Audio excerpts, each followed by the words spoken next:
ស្វែងយល់អំពីសិទ្ធិអតិភិបលើផ្លូវប្រសពមានភ្លើងសញ្ញាចរាចរណ៍តើអ្នកបើកបរទៅផ្ដល់សិទ្ធិឲ្យយានយន្តណាមួយទៅមុនប្រសិនបើជួបស្ថានភាពដូចខាងក្រោម 1. តូចចក្រយានយន្តលេខ 2 ទៅមុនរថយន្តលេខ 1 បត់ឆ្វេងទៅតាមក្រោយ 2. រថយន្តលេខ 1 បត់ឆ្វេងទៅមុនរួចតូចចក្រយានយន្តលេខ 2 ទៅតាមក្រោយ 3. តូចចក្រយានយន្តលេខ 2 និងរថយន្តលេខ 1 បត់ឆ្វេងទៅព្រមគ្នា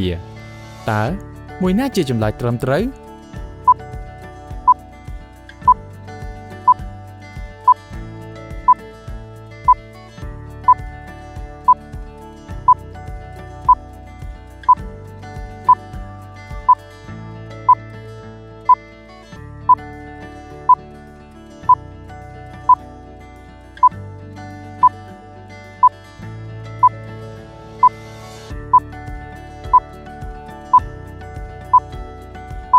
ចម្លើយត្រឹមត្រូវគឺ 1. តូចចក្រយានយន្តលេខ 2 ទៅមុនរថយន្តលេខ 1 បត់ឆ្វេងទៅតាមក្រោយ